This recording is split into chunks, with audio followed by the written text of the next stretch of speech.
Presencia Universitaria, la entrevista. Un punto de encuentro para el análisis y la reflexión. Gracias por acompañarnos, gracias por quedar con nosotros. Está aquí en plataforma Zoom el maestro Ramsés Montoya, académico e investigador, a quien le agradecemos su tiempo y su apertura para con el medio. Maestro, ¿cómo está? Muy buenos días.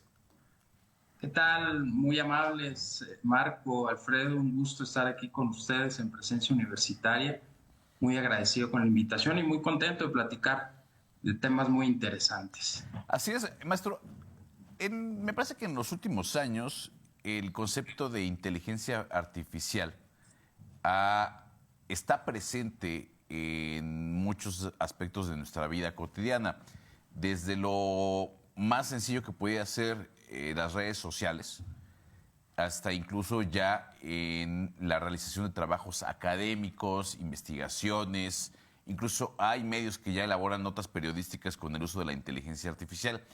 Y ahí entra una reflexión sumamente importante, y por ello lo hemos molestado a usted: el uso ético, la ética para usar la inteligencia artificial. Por ejemplo, hoy lo que nos ocupa en proyectos de investigación, en obras académicas, en la redacción de una tesis doctoral, un libro, un cuento, una novela. ¿Qué hay en torno a esta reflexión, maestro? Gracias. Fíjense qué interesante pregunta.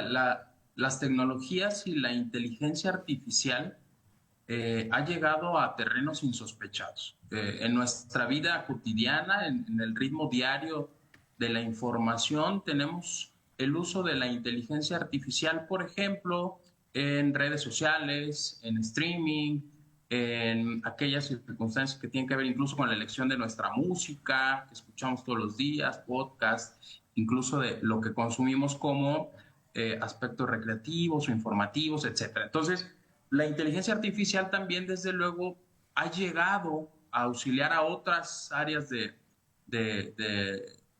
conocimiento humano, y en este sentido tiene que ver con los trabajos académicos.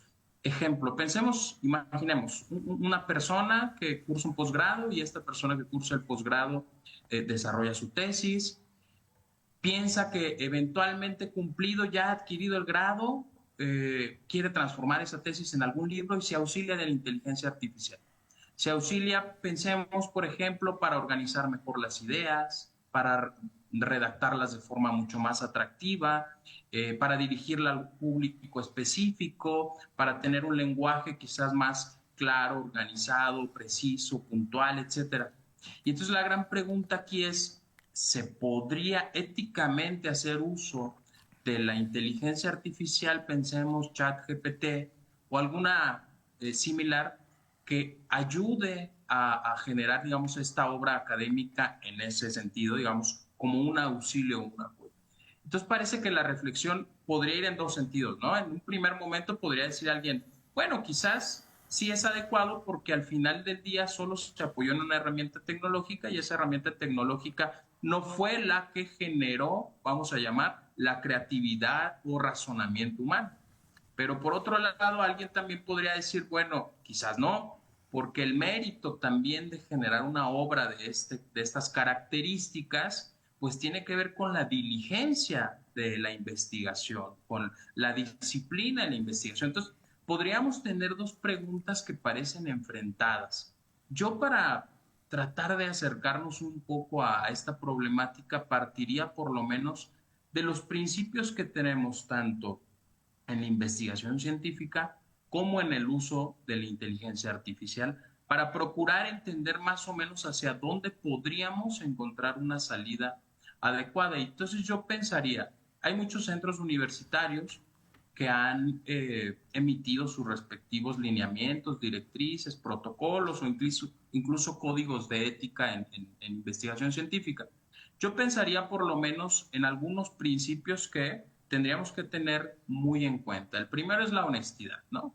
La honestidad, que tiene que ver tanto como la autocrítica personal, como saber las limitantes personales en competencias y talentos para desarrollar determinadas actividades. Otra tiene que ver con la integridad, que aporta, digamos, desde luego, la conveniencia de afrontar problemas desde aspectos donde el beneficio sea para la sociedad, la solución del problema tenga una aportación benéfica para la sociedad.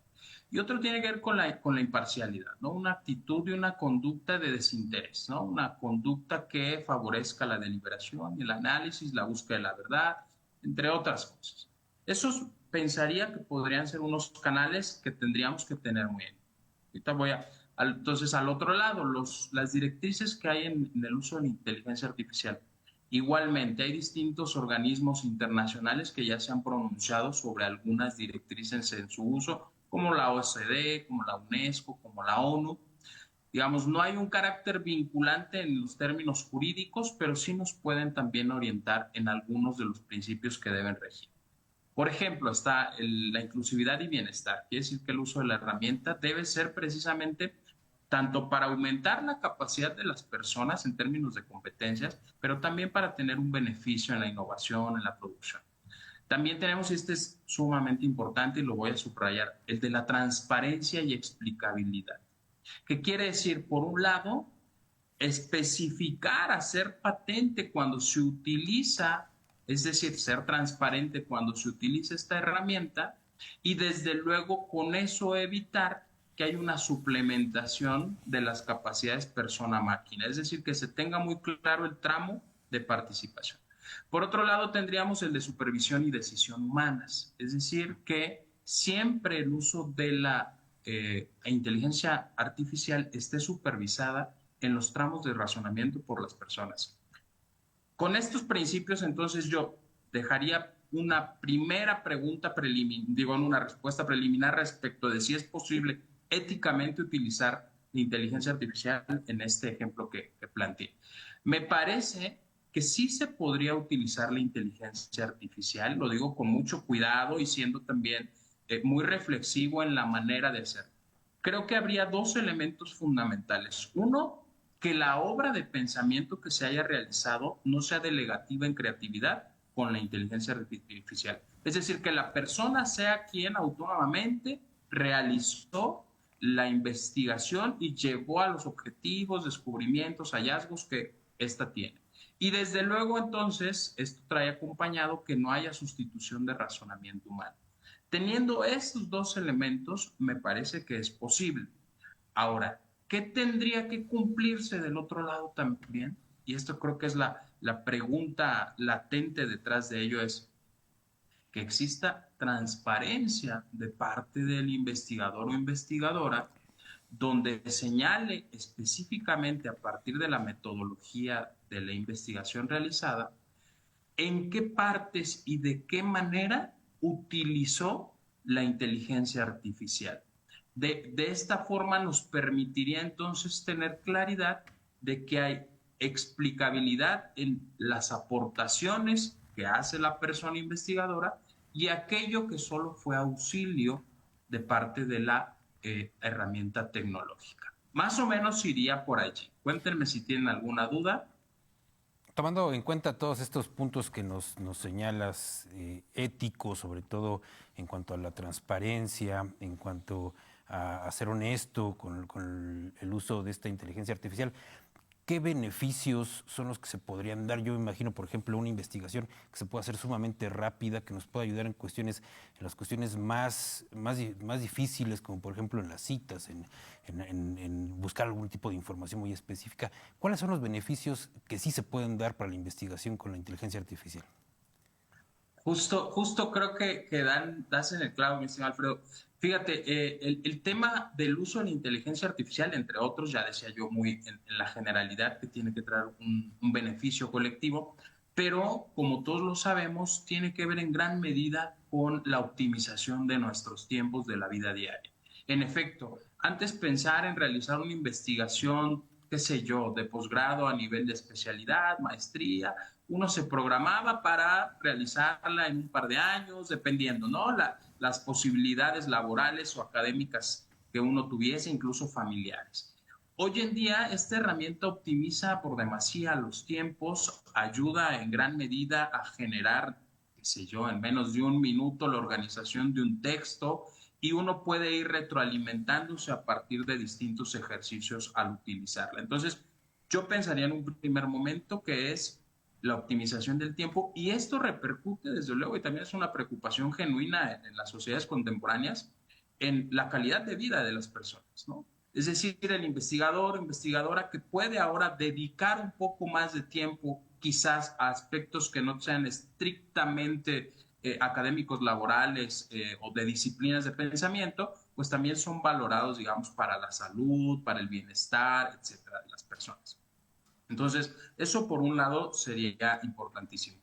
Por el otro lado, tendríamos, claro, un sistema de acompañamiento. Yo creo que no tardaremos en verlo no sé, en próximos meses, años, un sistema que genere ya una unificación de las citas, las famosas citas bibliográficas, ¿no? Que tenemos diversos sistemas, cada uno tiene sus reglas, varían según los lugares, según los institutos universitarios, y esto genera también para la investigación, pues, una resistencia o un obstáculo, porque si lo vemos en alumnos, alumnas, generalmente el sistema de citas es muy cansado realizarlo.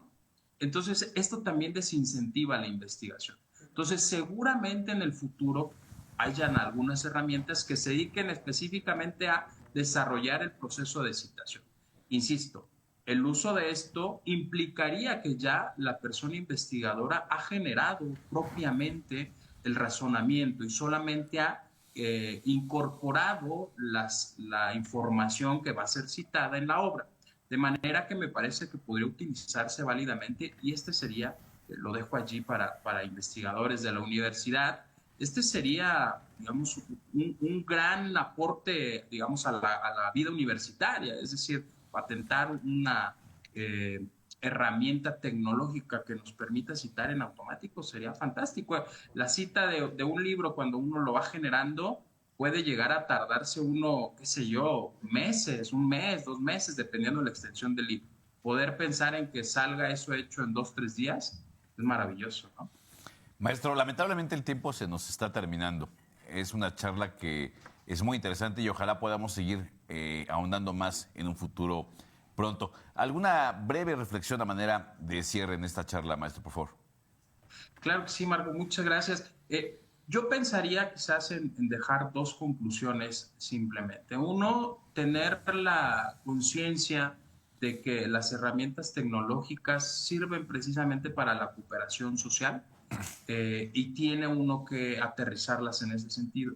Y una segunda reflexión que me gustaría dejar, digamos, ahí sembrada a la comunidad universitaria es qué tanto nos estamos preocupando en los centros universitarios por generar instrumentos, lineamientos o directrices a partir de los consejos académicos para reflexionar sobre estos temas y plantear los principios éticos que deben regir en nuestras investigaciones como comunidad universitaria. Maestro, enormemente agradecidos. Muchas gracias por su tiempo al maestro Ramsés Montoya, académico investigador. Muchas gracias. Un abrazo, muchas gracias. Pausa y volvemos con más.